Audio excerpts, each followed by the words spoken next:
Vamos a estar dialogando con Durio Minieri, quien es el nuevo secretario general de Educación. Primero saludarte, Durio, ¿cómo estás? Buen día. Buen día, Luca, para vos, para la audiencia. Bueno, justamente, ¿no? Estos cambios que se dieron justamente en educación, en el Ministerio de Educación, y empezaron a aparecer distintos nombres.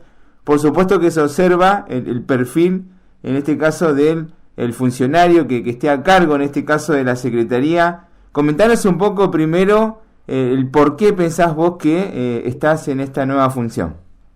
Bueno, en realidad, como bien señalás, muchos de los que estamos hoy integrando el Gabinete de Educación con la asunción, a partir de la asunción del ministro, del nuevo ministro, el profesor Pablo Núñez.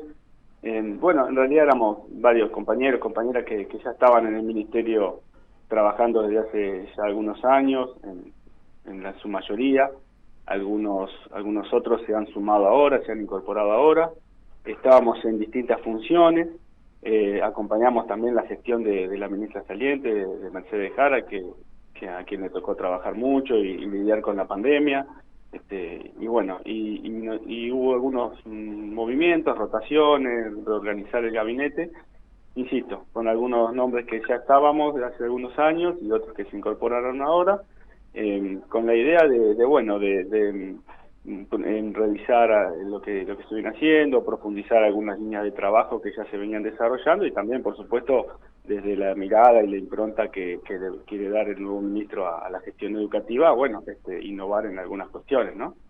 Bien, en tu caso ya hemos hablado en otras oportunidades de tu función de derechos humanos y por supuesto en esta nueva función que tenés pensado ya más o menos cómo a qué apuntar, cuál va a ser el objetivo también de la nueva función.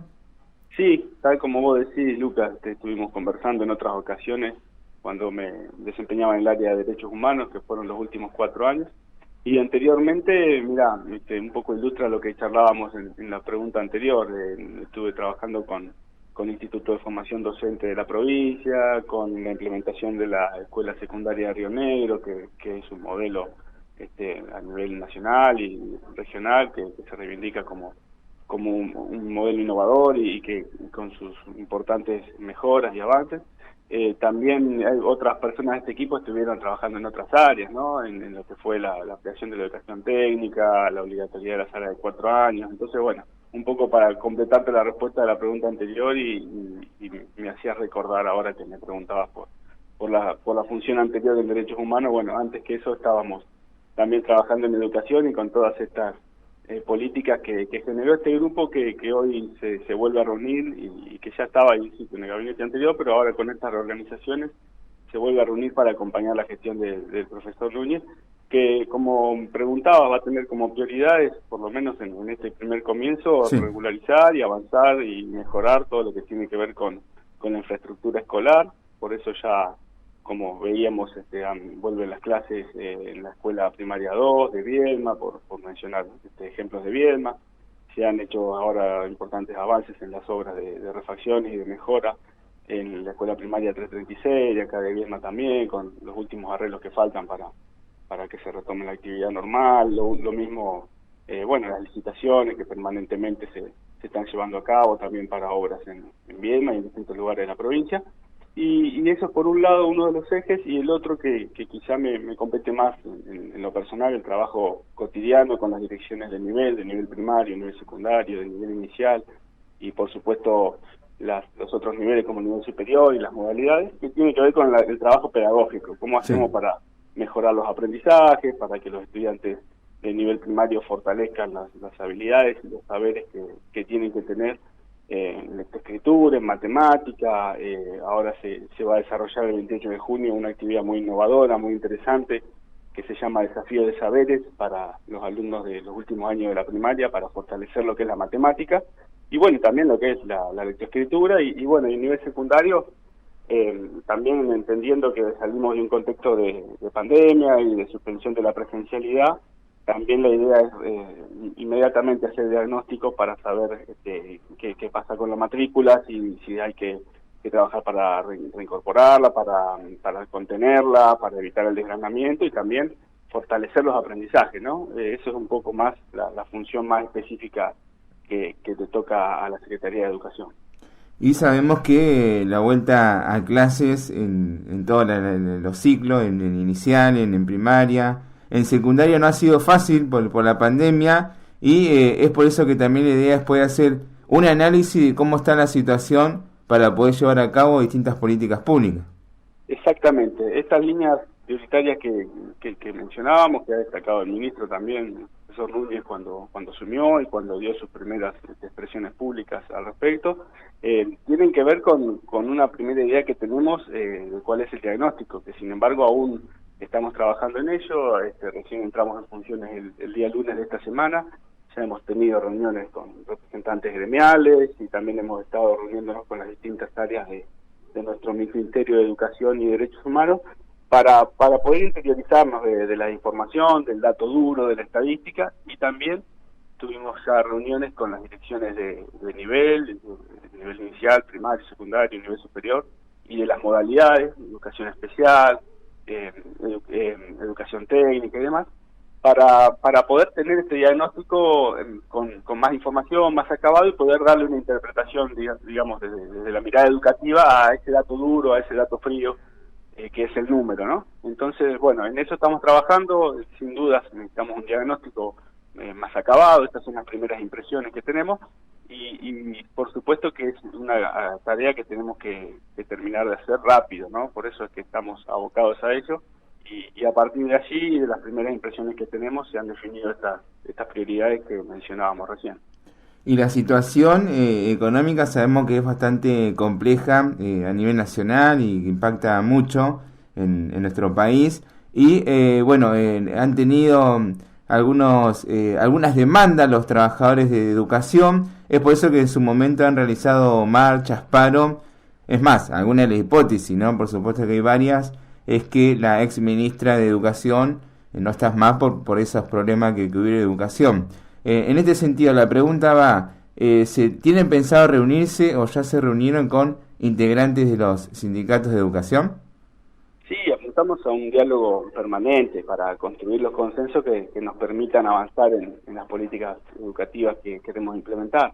Por supuesto, cada uno de estos actores tiene su propia mirada, que prioriza determinados intereses. Nosotros, como gobierno, priorizamos el derecho a la educación, de los niños, las niñas, de los jóvenes, los adolescentes, de toda la población, porque la educación alcanza a todas las etapas de la vida, ¿no? Y también, por supuesto, defendemos los derechos de los trabajadores, pero priorizamos que haya clases para que se produzca la educación todos los días en las escuelas.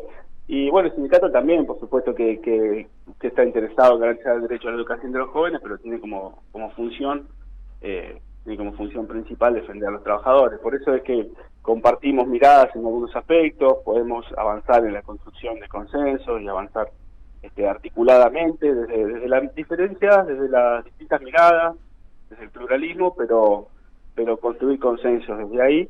Y bueno, y otras veces entrarán en tensión estas miradas, porque por esto mismo que te comentaba, ¿no? Porque cada uno prioriza determinados aspectos del proceso educativo y la defensa de esos aspectos por sobre otros. Pero bueno, en ese diálogo permanente, en esa búsqueda de construir consensos desde diferencias y desde coincidencias, es como nuestro gobierno desde hace 10 años ha trabajado con las organizaciones gremiales, ¿no? Juntos Somos Río Negro no es una fuerza política que haya aparecido ahora, sino que ya lleva varios años en el gobierno de la provincia, y siempre hemos buscado construir las políticas a partir de consenso, a partir de la comunicación, de la escucha, desde el diálogo y desde brindar soluciones a partir de allí, ¿no? Así que bueno, ya hemos estado en reuniones con estos representantes gremiales por distintas cuestiones, y se va avanzando desde ahí, desde la construcción conjunta, desde el diálogo, la escucha y la búsqueda de consenso, siempre teniendo en cuenta cuáles son nuestras responsabilidades principales y a qué nos abocamos como Ministerio de Educación, ¿no? Durio, podemos decir también que Derechos Humanos ha quedado bastante ordenado, ¿verdad? Sí, hemos hecho, me parece, un trabajo muy valioso con todo el equipo de profesionales, de administrativos y todos los que han trabajado en la Secretaría de Derechos Humanos, ¿no? Hemos creado y comenzamos a implementar la ley de derecho a la identidad a partir de un proyecto de ley que elevó a la legislatura la señora gobernadora, la licenciada Anabela Carreras, que se aprobó por unanimidad con apoyo de los 3 bloques y que reconoce el derecho a la identidad para toda persona que haya nacido en Río Negro y que crea que su identidad ha sido vulnerada, que los datos de su documento no reflejan su verdadero origen o su verdadera afiliación. Bueno, nosotros en la Secretaría lo atendemos, le brindamos asesoramiento, contención y lo apoyamos en esa búsqueda. Ya se han atendido varios casos, se han logrado algunos resultados positivos. En otras situaciones es difícil avanzar, pero bueno, es una ley que es importante que esté. Aún no hay una ley nacional al respecto, pero algunas pocas provincias tenemos el lujo de ya tener esa normativa y poder ofrecer eso a los ciudadanos de la provincia. Y además, bueno, por supuesto, la participación activa en todos los juicios de lesa humanidad que involucran a víctimas y testigos de la provincia de Río Negro, brindándoles el acompañamiento que se merecen, ¿no? Capacitaciones y actividades de formación y de promoción de derechos en distintas temáticas, en perspectiva de género. Y ahora, mira, en junio comienza un programa junto con el IPAP, que es formación de los agentes públicos para la atención al público desde una perspectiva de derechos humanos, ¿no? Y también lo que es la relación entre pares, puertas adentro de la administración, para evitar situaciones conflictivas, conflictos que afectan también el servicio que se presta a la ciudadanía, ¿no? Bueno, esas son algunas de las cosas que hemos estado haciendo, más allá de las funciones habituales que siempre es ante un hecho de violencia institucional, ponernos a disposición de las víctimas, pedir informes, sugerir líneas de trabajo conjunto con los organismos involucrados para prevenir futuras situaciones del mismo tipo, ¿no? El monitoreo de unidades penales, la presencia y la observación de todos los procedimientos de desalojo forzosos dictados por la justicia para evitar que haya un uso desproporcionado o ilegal de la fuerza pública. Así que sí, la verdad que hemos desarrollado una agenda bastante amplia de trabajo y es un equipo de trabajo que queda funcionando con buenos vínculos internos, buenas relaciones personales entre los compañeros y las compañeras que ahí están y realizando un gran trabajo realmente. La verdad que yo me siento muy agradecido al equipo que me ha acompañado en la Secretaría porque ha trabajado muy bien, ¿no? Gracias, Durio, por estar aquí en El Politólogo y El Político. Muchas gracias, Lucas. Hasta cuando quieras. Durio Minieri, quien es el nuevo secretario general de Educación, estuvo en FM La Costa.